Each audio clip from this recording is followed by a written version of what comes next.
अवाजी समातुन ताईं radio voice of Sindh London.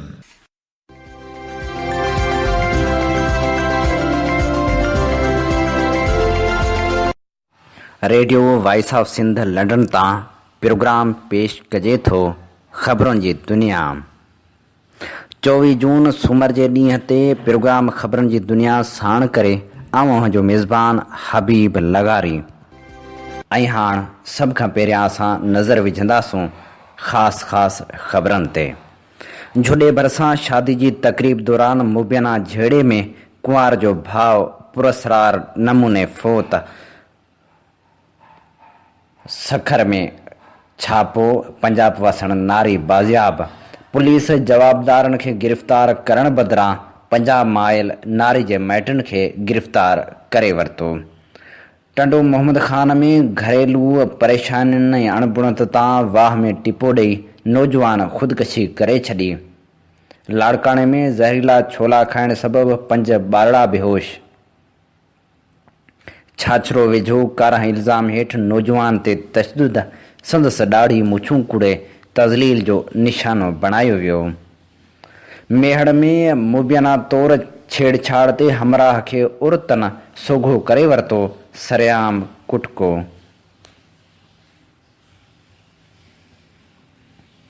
थाणे बुलाखान वेझो दुकानदार जो फ़क़ीरियाणी ते वहशियाणो तशदुद। बदीन बचायो तहरीक जी पाणी जी बदतरीन खोट ख़िलाफ़ एहतिजाजी रैली। मीरपुर साकरो जे मुख़्तलिफ़ शाखनि में पाणी अञा ताईं न पहुतो, सारियुनि जो ॿीजारो सहण लॻो।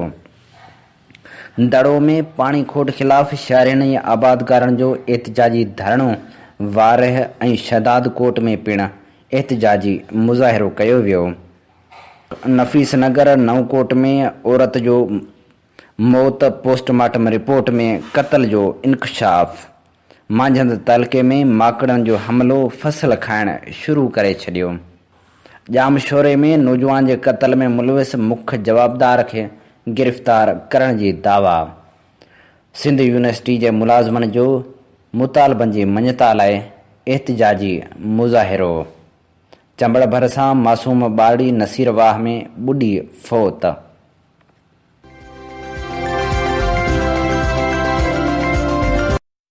हाणे प्रोग्राम में पेश कयूं था तफ़सीली ख़बरूं। पंजाब मां महीनो अॻु अगवा करे सखर जे फहाशी जे अॾे ते विकिरो कयल नारी बाज़ियाब। पुलिस जवाबदारनि बदिरां नारी खे बचाइण लाइ आयल संस मामे समेत 3 माइटनि खे गिरफ़्तार करे वरितो। नारी जे बयान बाद पुलिस गिरफ़्तार थियल पंजाब वासी 3 ॼणनि खे आज़ादु करे छॾियो। पंजाब वासी 3 ॼणनि सखर जे मुबियना फहाशी जे अॾे ते पहुची 18 वरहनि जी अफ़शां धीअ अमानत अली भट्टी खे पाण सां वठी वञण जी कोशिश कई त गोड़ थी वियो ऐं इतला ते पुलिस पहुची अनोखो कारनामो सरअंजाम ॾिनो। नारी अफ़शां खे अगवा कंदड़ जवाबदारनि खे गिरफ़्तार करण बदिरां खेसि बचाइण लाइ नारोवाल खां आयल संदसि मामे समेत 3 ॼणनि खे खंभे लाकअप करे छॾियो। सहाफ़ियुनि जे पहुचण ऐं नारी जे बयान बाद पुलिस खेसि वुमेन प्रोटेक्शन सेल पहुचायो। बाज़ियाब थियल नारी अफ़शां ॿुधायो त महीनो अॻु पुफी जे घर मां हिकु अणॼातल औरत मूंखे दोखे सां नशो ॾिनो, जितां बाद में अगवा करे 1.5 लख रुपयनि में सखर में विकिरो कयो वियो। नारी ॿुधायो त खेसि तशदुद जो निशानो बणायो वेंदो हो। हुन फ़ोन ज़रिए पंहिंजे वारसनि खे इतला ॾिनो, जंहिं बाद मामे अली वारस वारा खेसि बचाइण लाइ आया। नारी जे पुलिस खे ॾिनल बयान बाद पुलिस गिरफ़्तार कयल 3 ॼणनि खे आज़ादु करे छॾियो, जॾहिं त आख़िरी इतला ताईं पुलिस जवाबदारनि खे गिरफ़्तार न कयो हो। झुॾे भरिसां शादी जी तक़रीब दौरान मुबियना झेड़े में कुंवार जो भाउ पुरस्कार नमूने फ़ौत थी वियो। क़ाइम खानी पाड़े में शादी जी तक़रीब दौरान वॾे आवाज़ में टेप वॼाइण तां क़ाइम खानी बिरादरी जे 2 धुरियुनि में झेड़ो थी पियो, जंहिं दौरान मुबियना सीने ते सिरोटा लॻण करे कुंवार जो भाउ 35 सालनि जो साजिद क़ाइम खानी मरणींग थी पियो, जंहिंखे मीरपुर ख़ासि इस्पताल नियो पियो वियो त रस्ते में ज़ख़्मनि जा ताब न सहंदे फ़ौत थी वियो। वाक़े खां पोइ शादी जूं ख़ुशियूं मातम में तब्दील थी वियूं। ज़रियनि मूजिबि पुलिस 3 ॼणनि खे गिरफ़्तार करण बैदि आज़ादु करे छॾियो।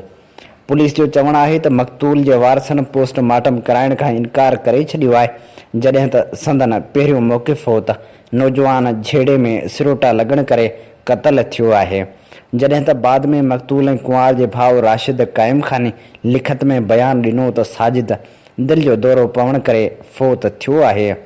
वाक़े खां पोइ शादी जूं ख़ुशियूं मातम में तब्दील थी वियूं। टंडे मोहम्मद ख़ान में नौजवान वाह में टिपो ॾेई ख़ुदकशी करे छॾी। गुलशन फैज़ कॉलोनी जे रहवासी पोहरियत 25 सालनि जे सिराज ज़ंगे जो घरू अणबणत ऐं परेशानियुनि खां तंग थी फुलेली कैनाल में टिपो ॾेई ख़ुदकशी करे छॾी, जॾहिं त आख़िरी इतलान ताईं नौजवान जो लाश हथ अची न सघियो हो। लाड़काणे में ज़हरीला छोला खाइण जे नतीजे में 5 ॿारड़ा बेहोश थी विया। ग़रीबाबाद जी लतीफ़ाबाद कॉलोनी में रेढ़ी वारे खां ॿारड़नि छोला वठी खाधा, जंहिं बाद संदन हालत ख़राब थी वई।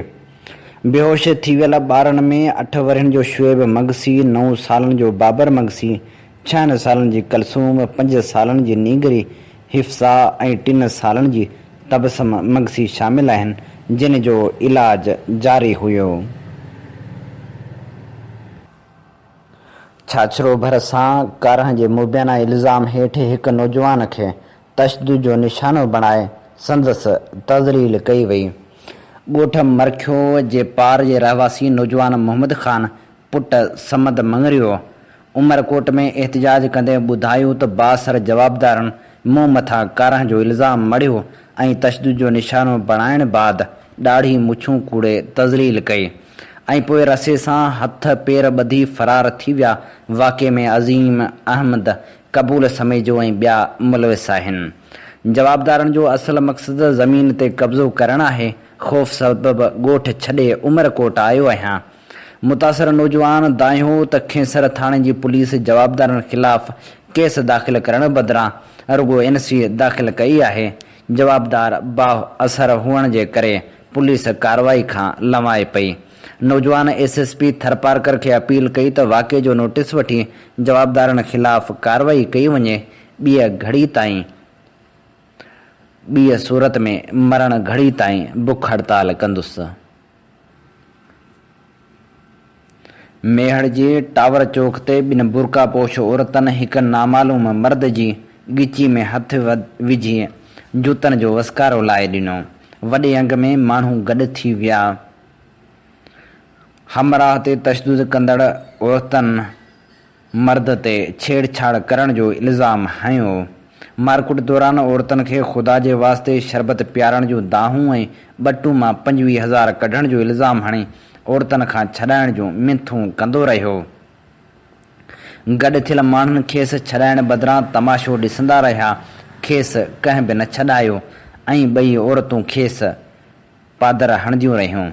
मर्द पाण खे चांडियो ॿुधाए रहियो हो ऐं केतिरे ई वक़्त ताईं औरतनि खेसि तशदुद जो निशानो बणायो। थाणो बुलाखान भरिसां दुकानदार जो फ़क़ीरियाणी ते वहशाणो तशदुद। थाणो बुलाखान वेझो सरी शहर में दुकानदार रसूल बख्श पालारी हिकु पेनो फ़क़ीर औरत अमीना ज़ाल माशूक खे सख़्त तशदुद जो निशानो बणायो। दुकानदार औरत खे शहर जी घटी में वारनि मां वठी गहलींदो रहियो। तशदुद जो निशानो बणियल औरत ॿुधायो त असां तमामु ग़रीब आहियूं। मूं पंहिंजी छोकिरी खे समोसो वठण लाइ 20 रुपया ॾेई दुकान ते मोकिलियो त दुकानदार छोकिरी खां पैसा वठी 10 रुपयनि जा पकोड़ा ॾिना ऐं समोसो ॾियण खां इनकार करे छॾियो। जंहिं बाद आऊं दुकानदार वटि पैसा वठण लाइ संसि दुकान ते वयुसि त हुन मूंखे घटि वधि ॻाल्हायो ऐं वारनि मां पकड़े घटी में गहले सख़्त तशदुद जो निशानो बणायो। उते मौजूदु शहरनि विच में अची वधीक तशदुद खां बचाए वरितो। असां ग़रीब मिसकिन आहियूं। असां हुन ख़िलाफ़ केस दाख़िल नथा कराए सघूं, पर इंसाफ़ लाइ दाहे सघूं था। असां सां इंसाफ़ कयो वञे।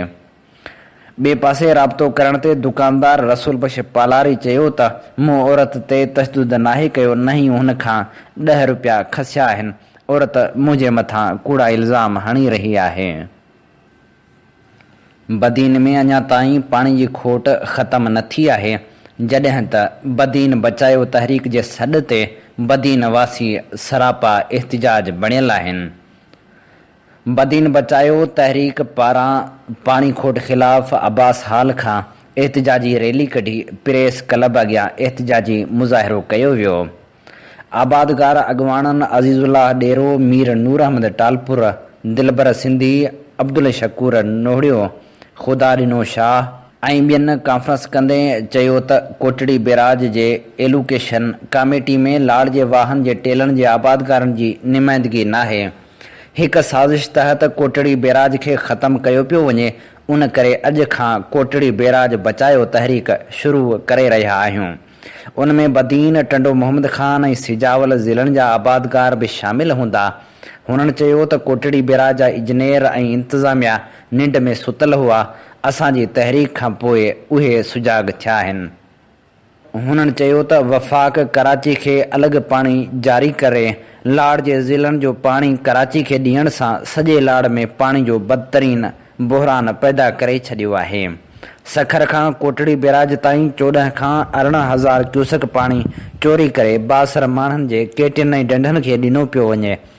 सिंध हुकूमत उन सॼी चोरी में भाङे भाईवार आहे। हुननि मुतालबो कयो त जल्द खां जल्द पाणी ॾेई बदीन खे बर्बाद थियण खां बचायो वञे। कड़ियो गहवर जे इमाम वाह जागीर में पिण पाणी जी खोट बरक़रार आहे। कड़ियो गहवर में इमाम वाह जागीर में पाणी जी हथरादू खोट ख़िलाफ़ आबादगारनि पीर फराज़ शाह, फारूक नोतकाणी, इनायत चांडियो ऐं ॿिनि जी अॻवाणी में एहतिजाजी मुज़ाहिरो करे रोड ब्लॉक करे छॾियो। अॻवान में एहतिजाजी दौरान चयो त आबाशी कामोरनि जी नाअहली ऐं करप्शन जे करे इमाम वाह में पाणी जी हथरादू खोट पैदा थी वई आहे, जंहिंजे करे असां मुआशी तौरु तबाह थी विया आहियूं। पोखियल फसल पिणु सुकी रहिया आहिनि। हुननि वसवारनि खां मुतालबो कयो त इमाम वाह जागीर खे पंहिंजे हिसे जो पाणी ॾिनो वञे। दड़ो में पिणु पाणी जी खोट बरक़रार आहे। दड़ो में आबादगारनि ऐं सियासी समाजी धुरियुनि पाणी जी हथरादू खोट ख़िलाफ़ सख़्त एहतिजाज कयो। आबादगारनि अब्दुल गनी मेमण, बाबू शाह, बाबू ओठो, हाजी हबीब मेमण, मौला बख्श ज़ौर ऐं ॿियनि जी अॻवाणी में एहतिजाजी मुज़ाहिरो करे धरणो हयो। अॻवान चयो त लाॻीतो 10 ॾींहनि खां इरिगेशन कोटड़ी बैराज जे इंजीनियर ऐं ॿिनि अमलदारनि ख़िलाफ़ सख़्त एहतिजाज करे रहिया आहियूं। पाणी जी हथरादू खोट पैदा करे क़ीमती फसल ऐं सारियुनि जो बीजारो सुकाइण ख़िलाफ़ असांजे एहतिजाज जो कंहिं बि नोटिस न वरितो आहे। हिकु त सिंध सां पाणी जे मसइले ते वेसाह घाती थी रही आहे। पंजाब सिंध जे हिसे जो पाणी चुराए रहियो आहे। ॿियो वरी हितां जा आपाशी अमलदार हथरादू पाणी जी खोट पैदा करे असांजे हिसे जो पाणी बि पैसनि एवज़ विकिणी रहिया आहिनि, जंहिं सबबु असांखे किरोड़े रुपयनि जो नुक़सानु थिए पियो। हुननि चिताव ॾिनो त 48 कलाकनि अंदरि पाणी जी खोट ख़तमु करे पिञारी कैनाल में पाणी छॾियो वञे। ॿी सूरत में पिञारी पुल ते सवें आबादगार ऐं सियासी अॻवान एहतिजाजी धरणो हणंदा। मीरपुर साकरे जे मुख़्तलिफ़ शाख़नि टाकाणी नाले, नागवाह, लधियावाह, साकरो बिरांच, मल्क वाह, राजवाह ऐं ॿियनि वाहन तोड़े शाख़नि में पाणी जी खोट जे करे सारियुनि जो बीजारो सड़ी रहियो आहे। आबादगारनि जो मुतालबो आहे त साकरे जे शाख़नि में पाणी ॾेई बेचैनी ख़तमु कई वञे। चुटारियूं जे लुटको शाख़ में पिणु पाणी जी खोट बरक़रार आहे। पाणी जी खोट ख़िलाफ़ आबादगारनि बिलावल ऐं ॿियनि जी अॻवाणी में एहतिजाजी मुज़ाहिरो करे धरणो हयो। वारह में पाणी जी खोट ख़िलाफ़ JUI तरफ़ां एहतिजाजी धरणो हयो वियो। मुख़्तलिफ़ शाख़नि में पाणी जी खोट ख़िलाफ़ JUI जे अॻुवाणनि आबादगारनि तोड़े शहरियुनि फाज़िल राहू चौक ते एहतिजाजी मुज़ाहिरो करे धरणो हयो। शहदाद कोट में पिणु पाणी जी खोट ख़िलाफ़ SUP ऐं ज्वाइंट एक्शन कमेटी तरफ़ां धार धार एहतिजाजी रैलियूं कढी धरणा हया विया। टंडो मोहम्मद ख़ान जे कड़ियो वाह में पिणु पाणी जी खोट ख़िलाफ़ आबादगारनि एहतिजाजी मुज़ाहिरो करे धरणो हयो। उन दौरान पुलिस ऐं आबादगारनि में छिकताण पिणु रही। कड़ियो वाह देह बांभण में पाणी जी खोट ख़िलाफ़ कड़ियो वाह जे आबादगारनि काज़ी इम्तियाज़ अली, ख़ालिद लतीफ़ ऐं ॿिनि जी अॻुवाणी में एहतिजाजी धरणो हयो, जंहिं सबबि केतिरा ई कलाक ट्रैफ़िक मुअतल रही। उन दौरान पुलिस वारनि पहुची धरणो ख़त्म कराइण जी कोशिश कई, जंहिं दौरान आबादगारनि सां उन जी मुंहमारी पिणु थी पई। उन बावजूदि आबादगारनि धरणो ख़त्म न कयो। आबादगारनि SDO आपाशी ख़िलाफ़ सख़्त नारेबाज़ी कई। अॻुवाणनि जो चवणु हो त आपाशी कामोरनि जी नाअहली ऐं करप्शन जे करे कड़ियो वाह में पाणी जी हथरादू खोट पैदा करे आबादगारनि खे मुआशी तौरु तबाह कयो पियो वञे। हज़ारें एकड़ ज़मीन ते बीठल फ़सुल पिणु सुकी तबाह थी रहियो आहे। हुननि मुतालबो कयो त असांखे जल्द खां जल्द पाणी फ़राहम कयो वञे। नवकोट भरिसां नफ़ीस नगर में 3 ॾींहं अॻु मुबैना तौरु ख़ुदकुशी कंदड़ औरत जे पोस्टमार्टम रिपोर्ट में खेसि बेदर्दी सां घुटा ॾेई क़त्ल करण जो इंकशाफ़ थियो आहे। पोस्टमार्टम में क़त्ल ज़ाहिर थियण बाद मक़तूला नेणा जे पीउ जी फ़रियाद ते संस मुड़ुस ऐं सहुरे ख़िलाफ़ नवकोट थाणे ते केस दाख़िल कयो वियो आहे। नफ़ीस नगर वटि 20 वरहनि जी औरत नेणा ज़ाल भलाराम भील जे मुबैना क़त्ल वारे वाक़िए जो फोतण जे पीउ सुमार भील जी फ़रियाद ते औरत जे मुड़ुस भलाराम ऐं सहुरे उमर भील ख़िलाफ़ केस दाख़िल कयो वियो आहे। जॾहिं त पुलिस औरत जे मुड़ुस ऐं सहुरे खे गिरफ़्तार करे वरितो आहे। वाक़िए जो केस पोस्टमार्टम रिपोर्ट अचण बाद दाख़िल कयो वियो हो। सिंध में हिकु तरफ़ पाणी जी खोट जे करे आबादगारनि खे सख़्त नुक़सानु रसे पियो, त ॿिए पासे मुनासिब अघु न मिलण जे करे पिणु आबादगार मुआशी तौर ते बदहाल बणियल आहिनि। मथां वरी माकड़ पिणु तबाही मचाए छॾी आहे। चूंडके ऐं सांगड़ खां पोइ मांझंद तालके ऐं सन जे भरपासे वारनि इलाइक़नि में माकड़ फ़सलनि ते हमिलो करे वोणनि जुअर ऐं ॿिए फ़सल खे खाइणु शुरू करे छॾियो आहे। सन, मांझंद, लकीशाह सदर, उनड़पुर समेत तालके जा आबादगार सख़्त परेशान आहिनि। अञा ताईं ज़राइत खाते के बि क़दम नाहिनि खंया, जंहिं सबबि आबादगारनि खे वॾे नुक़सान जो ख़दशो पैदा थी पियो आहे। इन सिलसिले में इलाइक़े जे ज़मींदार डॉक्टर सैयद ज़िया शाह चयो त 50 साल अॻु माकड़ जीत थर ऐं सिंध जे ॿियनि इलाइक़नि में पहुची वॾी तबाही मचाई हुई, जंहिंखां पोइ हाणे वरी माकड़ आयो आहे। माकड़ जीत हिकु राति में 100 बेज़ा मिटी जे अंदरि पैदा कंदो आहे, जॾहिं त हिन वक़्तु लखनि जी तइदाद में माकड़ फ़सल खे खाई तबाह करे रही आहे। जेकॾहिं 2-टे ॾींहं माकड़ रही त इहा फ़सल खाए चट करे छॾींदी, पर उन सां गॾोगॾु जानवरनि वणनि खे बि खाई नुक़सानु रसाईंदी। माकड़ खे ख़तमु करण जे लाइ हुकूमत वटि फुहारे वारी दवा मौजूदु हूंदी आहे, जेका जहाज़ वसीले कराई वञे। ज़रई माहिर जलाल टांवरी तालके जे मुख़्तलिफ़ दीहनि जे फ़सलनि जो मुआइनो करण बाद मीडिया सां ॻाल्हाईंदे चयो त माकड़ समेत माकड़ जीत लखनि जी तइदाद में फ़सलनि में मौजूदु आहे, जेका फ़सलनि खे वॾो नुक़सानु पहुचाए सघे थी। माकड़ पन, मेवो ऐं ॾांडियूं सभु खाई चट करे छॾे थी। तालके में स्प्रे करायो वञे। कोटड़ी में अवामी जमहूरी पार्टी पारां महांगाई ख़िलाफ़ कोटड़ी म्यूनिसिपल जी ऑफिस खां रैली कढी प्रेस क्लब आॾो एहतिजाजी धरणो हयो वियो। उन मौक़े ते अॻवाननि क़ुर्बान पंवर, आदिल चांडियो, अशरफ अबड़ो ऐं ॿियनि ख़िताब कंदे चयो त महांगाई जो तूफ़ान खड़ो कयो वियो आहे। ग़रीब अवाम अॻु में ई अटे लप लाइ परेशान हो, हाणे वरी तेल, खंडु ऐं अटे समेत आम इस्तेमाल जूं शयूं बि वधी महांगियूं थी वियूं आहिनि। हुननि चयो त IMF सां कयल मुआहदे जे नतीजे में महांगाई वधी आहे। जल्द शयुनि जा अघ घटाए अवाम जी परेशानी ख़तमु कई वञे। जामशोरे में क़त्ल थियल नौजवान क़ौमी कारकुन ज़फ़र कांधड़ो खे बेदर्दी सां क़त्ल करण वारे वाक़े में मुलविस असल क़ातिल खे क़त्ल में इस्तेमालु थींदड़ औज़ारनि समेत गिरफ़्तार करण जी दावा कई वई आहे। हफ़्तो अॻु जामशोरे में नौजवान ज़फ़र कांधड़ो जे क़त्ल केस में मुलविस जवाबदार ज़ुल्फ़कार उर्फ़ इनाम जतोई खे पुलिस क़त्ल में इस्तेमालु थींदड़ औज़ारनि समेत गिरफ़्तार करण जी दावा कई आहे। नौजवान ज़फ़र कांधड़ो खे सईदाबाद में सस जे घर में क़त्ल करे जामशोरो में उछलाए वञण जो इंकशाफ़ थियो आहे।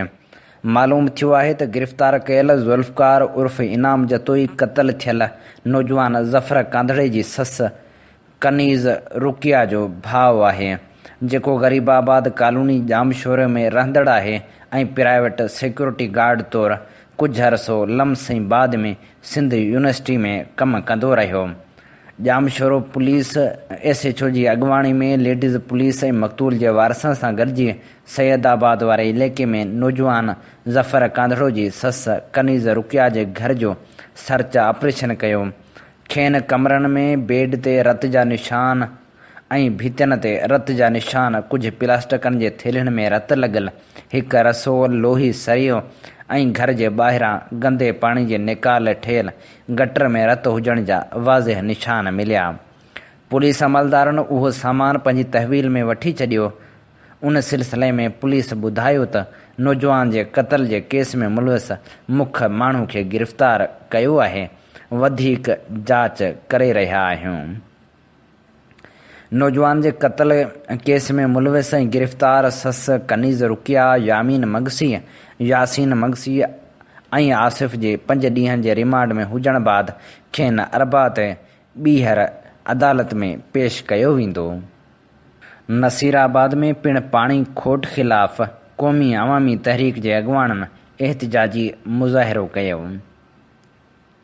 अॻुवाननि एहतिजाजी मुज़ाहिरो कंदे चयो त केतिरे अरसे खां पाणी न हुजण जे करे परेशानी खे मुंहुं ॾेई रहिया आहियूं।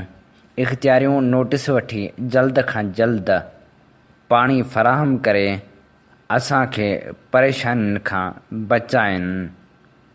लकीशाह सदर में जस्कम कारकुन छुरियूं हणी मरणींग। लकीशाह सदर में जस्कम कारकुन तालिब हुसैन चौहान खे हिकु जवाबदार साथियुनि सां गॾिजी छुरियूं हणी मरणींग करे छॾियो ऐं फ़रार थी वियो। तालिब खे वारस ॻणती जोगी हालत में तालका इस्पताल सेवण खणाए विया। ज़ख़्मी जी वारसनि जी फ़रियाद ते थेबाट पुलिस मुख्य जवाबदार अली चौहान खे गिरफ़्तार करे वरितो, जॾहिं त संदसि साथी पकड़ में न अची सघिया। ज़रियनि मूजिबि ज़ख़्मी ऐं जवाबदार पाण में वेझा माइट आहिनि, जिन में घरू मसइले तां तकरार हलंदड़ हो। आख़िरी इतलाउनि ताईं वाक़े जो केस दाख़िल न थी सघियो हो। सिंध यूनिवर्सिटी में सिंध यूनिवर्सिटी जे मुलाज़िमनि मुतालबनि जी मञता लाइ एहतिजाजी रैली कढी। शाह लतीफ़ यूनिवर्सिटी ख़ैरपुर ऐं शहीद बेनज़ीर भुट्टो मेडिकल यूनिवर्सिटी लाड़काणो में मुलाज़िमनि जा मसइला हल न थियण ख़िलाफ़ all Sindh university employees federation जे senior vice chairman Sikandar Ali Junejo, vice chairman Muhammad Ali Gangro ऐं जॉइंट सेक्रेटरी अब्दुल क़यूम मलाह जी अॻुवाणी में मुलाज़िमनि सिंध यूनिवर्सिटी CNG स्टेशन खां रैली कढी जामशोरो प्रेस क्लब अॻियां मुज़ाहिरो कयो। एहतिजाजी मुज़ाहिरे में सिंध यूनिवर्सिटी जा मुलाज़िम वॾी अंग में शरीक थिया। हुननि मीडिया सां ॻाल्हाईंदे चयो त शाह अब्दुल लतीफ़ यूनिवर्सिटी ख़ैरपुर ऐं शहीद बेनज़ीर भुट्टो यूनिवर्सिटी लाड़काणो में मुलाज़िमनि जे पघारनि ऐं मेडिकल अलाउंस समेत केतिरा ई मसइला आहिनि जेके इंतिज़ामिया हल करण खां मुसलसल कन लाटार करे रही आहे, जंहिं ख़िलाफ़ु गुज़िरियल 1 महीने खां मुलाज़िम सरापा एहतिजाज बणियल आहिनि। हुननि चयो त ख़ैरपुर यूनिवर्सिटी में माली बहिरान जी ज़िम्मेवार उते जी वाइस चांसलर आहे। हुननि वॾे वज़ीर सैयद मुराद अली शाह खां मुतालबो कयो त ॿिन्ही यूनिवर्सिटियुनि जे वाइस चांसलरनि खे हटाए यूनिवर्सिटियुनि में थियल करप्शन जी जांच कई वञे। ॿीअ सूरत में सॼी सिंध जी यूनिवर्सिटियुनि जा मुलाज़िम सरापा एहतिजाज बणिजी वेंदा।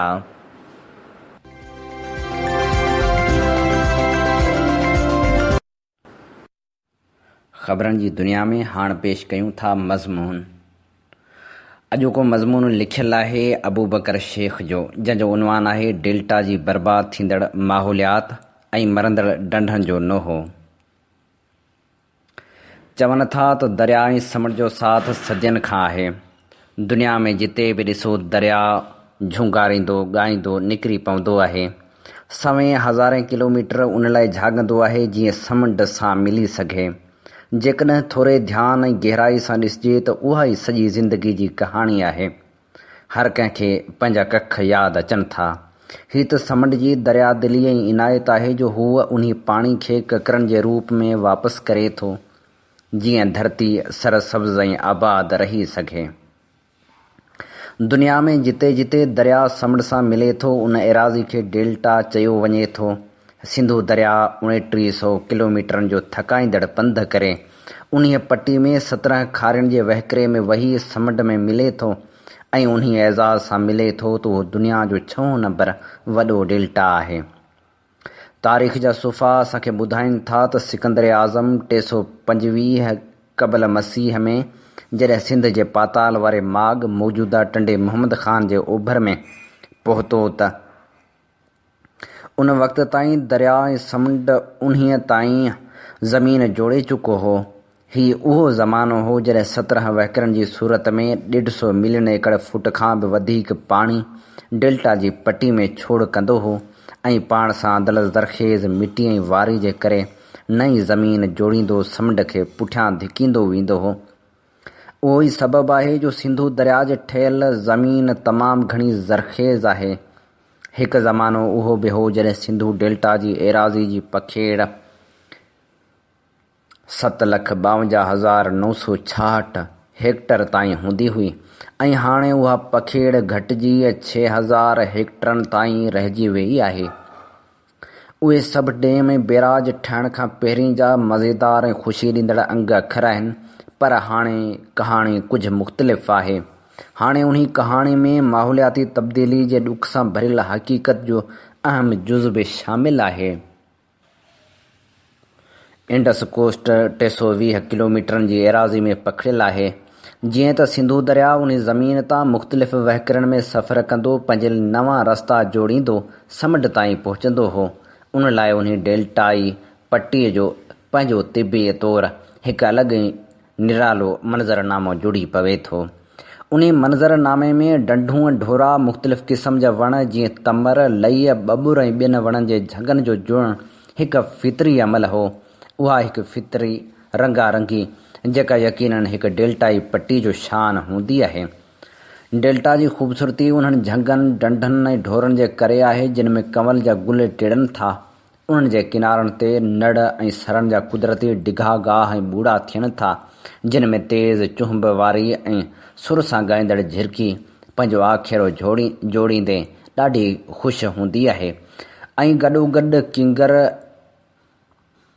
किंग फिशर बि जंहिंखे पंहिंजे रंगीन परनि ते नाज़ हूंदो आहे, उहो बि उन झिरकी सां सुर में सुर ॾियण जी कामयाबु कोशिशि कंदो आहे। शायदि उन ॻाईंदड़ झिरकी ते रोब विझण लाइ त असीं बि सुर ऐं ताल वारा आहियूं।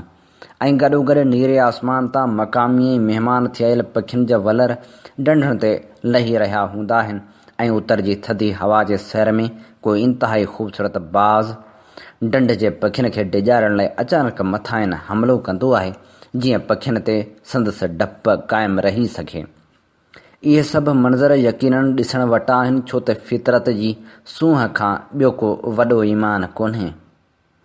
डंढूं पंहिंजे वजूद में हिकु मुकमिल काइनात आहिनि। सिंधु जी हिन डेल्टाई पटी ते उहे सभई काइनातूं हयाती जे रंगनि सां जीअनि थियूं। उन्हनि जे किनारनि ते मुहाणनि जे मख़सूस कल्चर जनमु वरितो। हिन इलाइक़े जे गरम ढंढनि ढोरनि खे इंडस फैलाए विए ज़ून वसीले हज़ारे साल अॻु थधनि इलाइक़नि जे पखियुनि ॻोल्हे वरितो हो।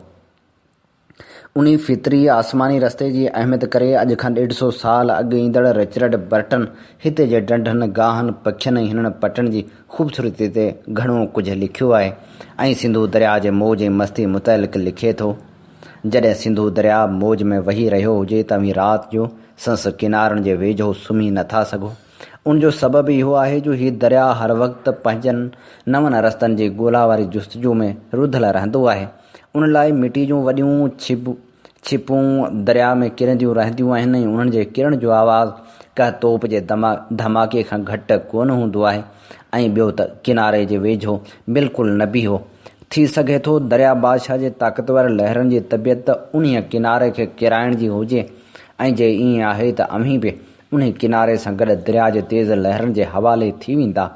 बर्टन चवे थो, एतिरो ताक़तवर मूडी ऐं नाज़ नखरनि वारो दरिया मूं अॻु कॾहिं न ॾिठो हो। असीं जॾहिं हितां जे 120 जे वेझो ढंढनि ढोरनि जी ॻाल्हि था करियूं त उहा ॻाल्हि हिकु कल्चर जी ॻाल्हि हूंदी आहे। उहो कल्चर जंहिंजो जनमु उन्हनि ढंढनि ढोरनि ऐं सिंधु जे वहकरनि जे किनारनि ते थियो। उन्हनि माण्हुनि जी कुल काइनात उहे किनारा आहिनि। ज़िंदगी जा सभु ऊन्हारा सियारा ऐं सावणियूं उन्हनि किनारनि ते गुज़रनि थियूं। हुननि जे मथे ते मोड़ ऐं शादियुनि जा गेज उन्हनि किनारनि जी थधी चांडोकी में ॻाइजनि था त शाम जी लालाण में संदन बेवफ़ा ज़िंदगी जनाज़ा बि इतां खॼनि था। मूं जॾहिं जाती शहर जे ज़ाहिद इसाक सुमरे खां उन्हनि ढंढनि बाबति पुछो त जवाबु आयो, इहे ढंढूं फ़क़्ति असांखे इन लाइ यादि नाहिनि त उनजी ख़ूबसूरती लाजवाब हुई या आहे, पर उहे इन लाइ बि अहम ऐं ख़ूबसूरत आहिनि जो मक़ामी माण्हुनि जे गुज़र सफ़र जो दारोमदार उन्हनि ढंढनि ते आहे। उन्हनि माण्हुनि जा घर उन ढंढनि जे किनारनि ते थींदड़ गाहनि मां ठहनि था। उन्हनि जे ॿारनि खे शहरी ॿारनि वांगुरु इगलो आइस्क्रीम या खटमिठा नथा मिलनि, बल्कि इहे ढंढूं आहिनि जेके उन्हनि ॿारनि लाइ पन मां बोराली जो पाउडर पैदा कनि ऐं उन हैडे रंग जे पाउडर में ॻुड़ या खंडु विझी बाफ़ ते पचायो वञे थो ऐं पोइ उन्हनि ॿारनि लाइ कुदरती लज़ीज़ मिठाई तयारु थी वञे थी। शहर में बि उन जी सुठी मार्केट आहे, पर हाणे त ढंढूं 50% खां बि वधीक ख़तमु थी वियूं आहिनि। तव्हां सम्झो त उन्हनि जे ख़तमु थी वञण सां छा छा ख़तमु थी वियो आहे। ज़ाहिद इसाक जे लफ़्ज़नि में दर्द जी पीड़ा हुई जेका ॿेर जे कंडनि वांगुरु हुन जे रूह खे रोड़े रही हुई। छो त हिकु ढंढ जो कंहिं बि सबब जे करे ख़तमु थी वञणु हिकु निढड़ी फितरत जी काइनात जो ख़तमु थी वञणु आहे। ढंढ जी पंहिंजी जुड़ियल हिकु कुदरती हयातियाती निज़ाम मरी रहियो आहे। पखियुनि ऐं माण्हुनि जी रिहाइश ख़तमु थी रही हूंदी आहे ऐं धरती जो सभ खां वॾो दर्दीलो अमल लॾपलाण जनमु वठी रहियो हूंदो आहे। तव्हां उन्हनि सभिनी हक़ीक़ी दर्दनि जो हिकु पेनोरामा जोड़ियो, पोइ अंदाज़ो लॻायो त हिकु ढंढ जो मरी वञणु छा हूंदो आहे। मूं डेल्टा पटीअ जे किनारनि खे केतिरा दफ़ा ॾिठो आहे ऐं दिलि जे अखियुनि सां ॾिठो आहे। ऐं गुज़िरियल केतिरनि सालनि खां हिते मुसलसल ईंदो रहियो आहियां। हीअ ॾुखनि जी बस्ती आहे। ज़िंदगी हिते एतिरी आसान कोन्हे जेतिरी तस्वीरनि में ॾिसण में अचे थी, बल्कि ज़िंदगी इंतिहाई सख़्तु तरीन आहे। हिननि पटनि ते हिकु अहिड़ी मुझल सुट वांगुरु जंहिंखे तव्हां चाहियो तॾहिं बि सुलझाए नथा सघो, पर पोइ बि हीअ माण्हू ज़िंदगी सां मुहबत कनि था। हुननि जो ज़िंदगी सां एतिरो लॻाव ॾिसी अव्हीं परेशान थी वञो था।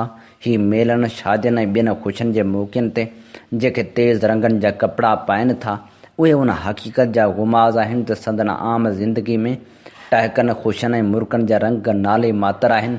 उन खोट खे पूरो करण लाइ हूअ उन्हनि मौक़नि ते घाटुनि रंगनि वारा कपिड़ा पाइनि था। उन्हनि मेलनि ऐं मलाखड़नि में हू दिलि खोले जीअनि था।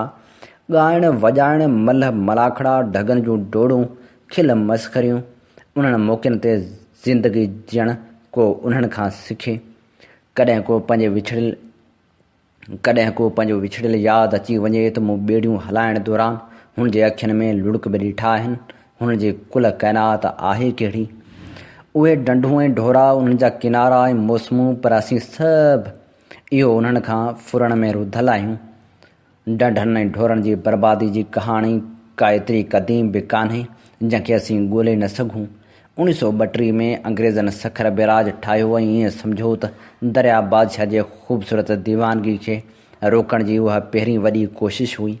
1955 में कोटड़ी बैराज, 1967 में मंगला ऐं 1976 में तरबेला डैम ठहियो।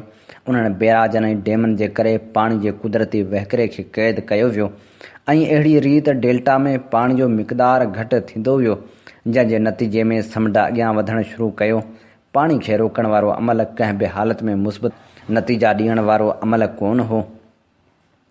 कोटड़ी डाउन स्ट्रीम खां हेठि पाणी जो घुर्बल मिक़दारु न छॾण ऐं ग्लोबल वार्मिंग जे करे समुंड में पाणी जी लेवल वधणु ऐं 1999 में साइक्लोन एटू हिन पटी लाइ हिकु वॾी माहौलियाती बर्बादी आंदी। 36 कलाक मुसलसल हलण वारे हिन तूफ़ान आसमान मां 450 मिलीमीटर पाणी वसायो ऐं हवा जी रफ़्तार 270 किलोमीटर फ़ी कलाक हुई। उन साइक्लोन जे वस में जेको हो उहो हुन कयो। सवें माण्हू बिना क़बर ऐं कफ़न मरी विया। लखें पखी ऐं जानवर मुआ। लखें वण पाणनि खां पटिजी पंहिंजो वजूद वञाए वेठा। बीठल फसल मां को हिकु तीलो बि कोन बचियो। उन सॼी बर्बादी वारी उथल पुथल हिन पटी जो मंज़रनामो ई तब्दील करे छॾियो। नंढियुनि वॾियुनि डंडनि में मिटी ऐं समुंड मां आयल रेत भरिजी वियो। केतिरियूं डंडूं ऐं ढोरा पंहिंजो वजूद वञाए वेठा। झंगली हयात, वण ऐं हज़ारे एकड़नि ते फैलियल नंढनि वणनि जा झंगली हयात खे तहफ़ुज़ फराहम कंदड़ झंगल बर्बाद थी विया। 60% इरिगेशन निज़ाम मिटी भरिजण जे करे नाकारा थी वियो। उन्हनि केतिरनि नंढनि वॾनि डंडनि सां गॾु हिन पटी जूं 2 मशहूरु डंडूं नरेड़ी ऐं झूबो बि पंहिंजी बर्बादी जी आख़िरी लकीर ते पहुतियूं आहिनि। उन्हनि डंडनि खे रामसर साइट जो एज़ाज़ मिलियलु आहे। उहो एज़ाज़ अहिड़ियुनि डंडनि खे मिलंदो आहे जेके पंहिंजे माहौलियाती रंगारंगी सां भरपूर हुजनि। नरेड़ी 2540 ऐं झबो 706 हेक्टरनि ते फैलियल पंहिंजे वक़्त जूं इंतिहाई ख़ूबसूरत डंडूं हुयूं ऐं सियारे जी मौसम में इंडस फ्लाईवे ज़ोन रस्ते लखें परॾेही पखी उन्हनि डंडनि में ईंदा हुआ, जॾहिं त पंहिंजे जोभनि जे ॾींहंनि में ही डंडूं मच्छी तोड़े पन ऐं कानी जे हवाले सां मशहूरु डंडूं हुयूं। पखन ठाहिण लाइ हितां हर साल पन जे काननि जूं हज़ारे ट्रकूं भरबियूं हुयूं ऐं सियारे जी मुंद में माण्हू परे परे खां हिते घुमण लाइ ईंदा हुआ। हिननि ॿिन्ही डंडनि ते 5000 खां मथे माहीगीरनि जा ख़ानदान आबाद हुआ, जिन जो गुज़र सफ़र उन्हनि डंडनि ते हो। पर डंडनि जी बर्बादी खां पोइ हितां जेका माहीगीरनि जी लॾ पलाण थी, उहा शायदि बदीन वारे पासे जी वॾी लॾ पलाण हुई। लॾ पलाण हिन धरती जो सभ खां वॾो दर्द आहे ऐं उहो दर्द उहे ई ॼाणनि था जिन खे पंहिंजनि घरनि जा अङण छॾणा पवनि था। पंहिंजे वॾड़नि जूं क़बरनि में पूरियल हाॾियुनि खां धार थियणो पवे थो। उहे माण्हू जेके उन्हनि डंडनि जा मालिक हुआ, उहे हाणे शहरनि जे निढड़ियुनि कचनि आबादियुनि जे झूपड़नि में ज़िंदगी जा ॾींहं गुज़ारनि था। उन्हनि निधणकनि माण्हुनि सां बि किथे बि मिली सघो था। बदीन में सिजावल, ठठे, रेढ़ी, म्याण, इब्राहिम हैदरी में त आज़ाद नीरे आसमान ऐं ख़ूबसूरत डंडनि जे किनारनि ते आबाद रहंदड़ उहे ख़ानदान हाणे कहिड़ी मजबूरी, घुट ऐं बुसट वारी माहौल में पंहिंजी ज़िंदगी जूं मौसमूं गुज़ारनि था। डेल्टाई पटी लाइ ही हिकु भयानक सूरत हाल आहे। पाण इहो बि सम्झूं था त ज़िंदगी कंहिं फार्मूले जो नालो न आहे जंहिंसां शयूं ठही पवनि। हीअ फितरत आहे जंहिंजी पंहिंजी रमज़ ऐं ताल आहे जंहिंमें हू हले थी। पर इंसान जेकॾहिं उन रमज़ ऐं ताल में पंहिंजे मुफ़ादनि खे हिकु मुक़ररु लीक खां वधीक अखियूं विझंदो त फितरत मुतासिर थींदी। ऐं जॾहिं फितरत मुतासिर थींदी आहे त पोइ इंडस डेल्टा जी सामुंडी पटी जहिड़ियूं बर्बादियूं ईंदियूं आहिनि। अहिड़ियुनि बर्बादियुनि जो दर्द जेकॾहिं असीं महसूसु करियूं त उन बर्बादी जी सरहद ख़बर न आहे केतिरनि ख़िज़ाउनि ताईं फैलियल हूंदी, उन जो को अंत बि हूंदो अलाए न।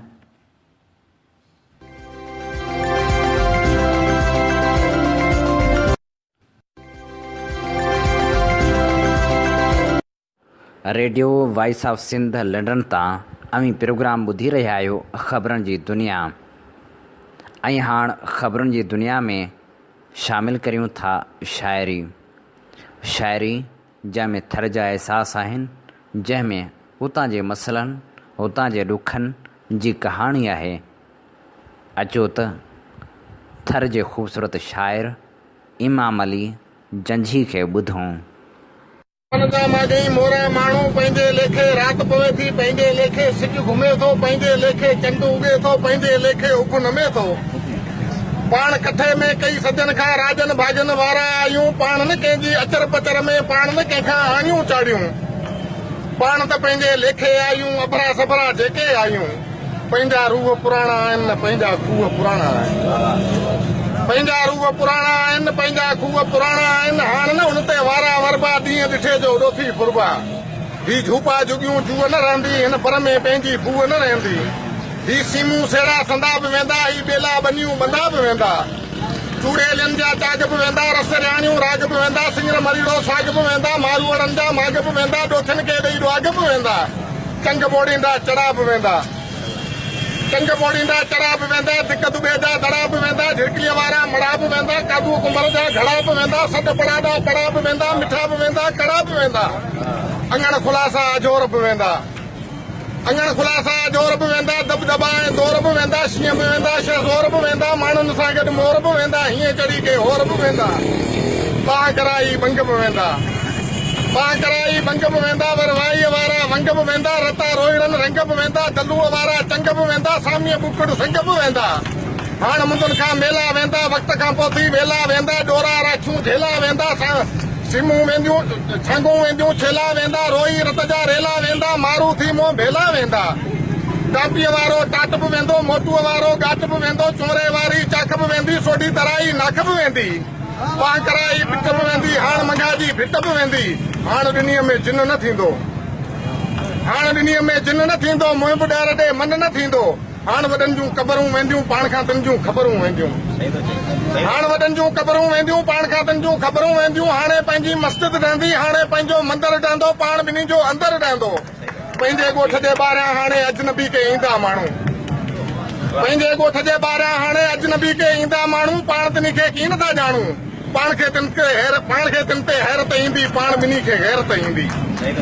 पाण खे तिन ते हैरत ईंदी, पाण ॿिन्ही खे गैरत ईंदी। मां बि रुअंदुसि, तूं बि रुअंदे, पोइ तूं कंहिंजे पेरे पवंदे, पोइ तूं साॻियूं मूंखे चवंदे। पंहिंजो माग मकान किथे आहे, पंहिंजो नाम निशान किथे आहे। पाण छठीअ खां छोरा माण्हू, पाण त आहियूं घोरा माण्हू। अञा सिंध सारी कलर कोन थी आहे, अञा थर में थूअर उठे जो उगनि पिया। अञा सिंध सारी कलर कोन थी आहे, अञा थर में थूअर उठे जो उगनि पिया। अञा चंड पंहिंजी न चांडाण मटियो आहे, अञा मींहं पंहिंजी न मांडाण मटियो आहे। अञा सिज सितारा खुंदियुनि ते खड़ा आहिनि, अञा अकाॻीअ खां बि कातिल कड़ा आहिनि। अञा दिलि पंहिंजो न धड़कण छॾे थी, अञा बाहि पंहिंजो न भड़कण छॾे थी। अञा मां कमखड़ियूं भिॼायो वञे थी, अञा मुंद मोकिया मल्हायो वञे थी। अञा वाह वेतर लुकुनि में लॻनि पिया, अञा सिंध सारी कलर कोन थी आहे, अञा थर में थूअर उठे जो उगनि पिया। अञा हिन धरतीअ जा दोदा थिया अथई, अञा जाम जीअरा के जोधा थिया अथई। अञा आज़माइशुनि सां अटकियो पवनि था, अञा लाश लुवकाण लटकियो पवनि था। अञा सिर सिरनि लाइ ॾियनि था जीअनि था, अञा फाइनि फंदनि ते बीहनि था जीअनि था। अञा जोश जज़्बा झुकण ते न सोचजांइ, अञा कंध कूंदरे कपण ते न सोचजांइ। अञा रत रेजा लाइ सूरमा सुजनि पिया, अञा सिंध सारी कलर कोन थी आहे, अञा थर में थूअर उठे जो उगनि पिया। अञा सूंहं सिंध जी शनाख़त थी सॾिजे, अञा टोपी अजरक सकाफ़त थी सॾिजे। अञा इश्क मोहबत लोटुनि ते आहिनि, अञा प्यार प्रीतूं पलोटुनि ते आहिनि। अञा चाहतुनि में का चुणबुण हले पई, अञा मोहबतुनि खे का मान्या मिले पई। अञा राज़ रूह जी रफ़्तार चऊं छा, अञा बाग बुलबुल जी गुफ़्तार चऊं छा। अञा चूण चमन में चतूं कई चुगनि पिया, अञा सिंध सारी कलर कोन थी आहे, अञा थर में थूअर उठे जो उगनि पिया, अञा थर में थूअर उठे जो उगनि पिया। ख़बरुनि जी दुनिया में अवां शाइरी ॿुधी इमाम अली जंझी जी। ऐं हाणे ख़बरुनि जी दुनिया प्रोग्राम जो वक़्तु पंहिंजी पुॼाणी ते पहुतो।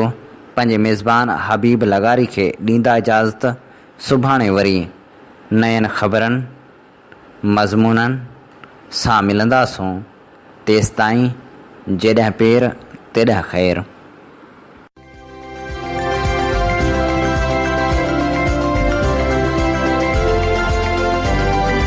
अवां जी समातुनि ताईं radio voice of Sindh London.